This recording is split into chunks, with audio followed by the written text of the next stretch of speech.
Bonsoir pour 3 minutes d'Halakha. Nous sommes à la veille de deux événements majeurs qui sont Pessah Sheni, le 14 Iyar, et l'Iloula du grand tzaddik faiseur de miracles, Rabbi Meir Bal Haanes. Tous les événements sont reliés à cette période qui est la période de Homer, qui est la période de la célébration de Homer, qui veut dire le décomptage de 49 jours pour arriver à la fête de Shavuot qui est le don de la Torah. Pessah Sheni arrive un mois après la célébration de la fête de Pessah, le 14 Nissan au soir. Donc on célèbre Pessah Sheni le 14 Iyar en faisant juste une Séouda qui doit rappeler la sortie de l'Égypte et le Corban pascal. On fête ça d'une manière très neutre avec une Séouda, matzah et maror pour rappeler donc les matzot, shmurot, qui n'ont pas eu le temps de monter, puisque savoir qu'une matzah shmura, c'est quoi la différence avec un pain qui est levé? C'est qu'il y a 18 minutes d'écart. Il ne faut pas que le levain soit monté de plus que 18 minutes. Et le maror pour appeler l'amertume qu'on a eue en Égypte, en Eretz Mitzrayim, qui est représenté par les feuilles de salade.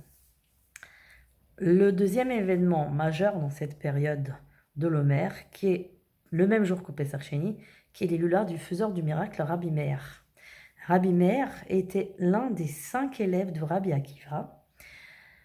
Et dans cette période de Homer, qui est une période de deuil aussi, on célèbre la fin de l'épidémie le jour du Lag BaOmer, qui est le 18 Iyar, le 33e jour de l'Homer.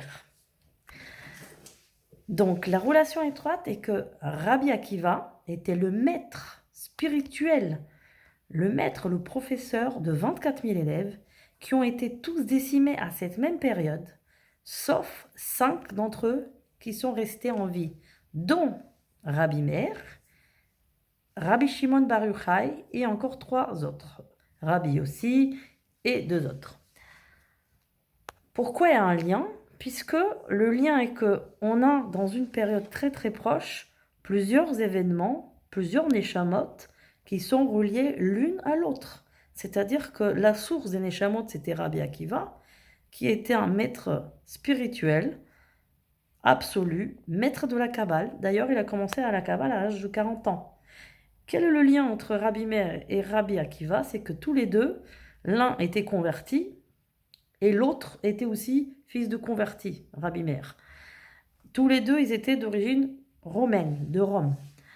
À savoir que Rabbi Akiva a eu dans son réincarnation la même problématique que les 24 000 élèves. Pourquoi? Puisque à l'époque du Pinchas, il avait fauté.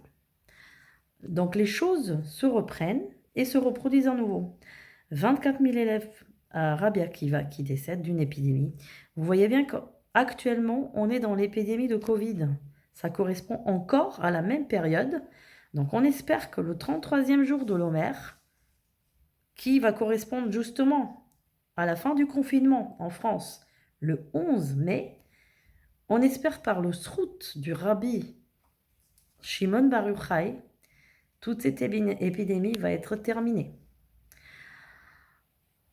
Il faut donc célébrer en ces deux dates propices à une grande Géoula, une grande sanctification, une grande prière, donner toutes ses forces et demander à Hachem d'exaucer nos prières et surtout la refoua shlema de tous les malades. La relation entre tous les trois, c'est que vous voyez qu'à la même période, on a à la fois le décomptage de l'Homer pour 49 jours. 49 jours de purification et la préparation spirituelle et matérielle pour recevoir la Torah au mont Sinaï, le jour de Shavuot, le 50e jour. À la même période, vous avez l'épidémie de 24 000 élèves, l'interdiction pour les hommes de se couper les cheveux et la barbe, et plein d'autres restrictions de deuil, c'est-à-dire ne pas se réjouir, ne pas écouter de la musique et ne pas célébrer des mariages, malgré que certaines chachamim permettent que la célébration d'un mariage ait lieu, parce qu'on sait qu'un zdivouk peut se perdre facilement. On a donc l'Iloula de Rabbi Meir et Quelques jours par la suite, Liloula, de Rabbi Shimon Bar Yochai, qui étaient tous les deux, finalement, deux amis quelque part de Torah. Alors, pourquoi il a eu l'épidémie de 24 000 élèves? Et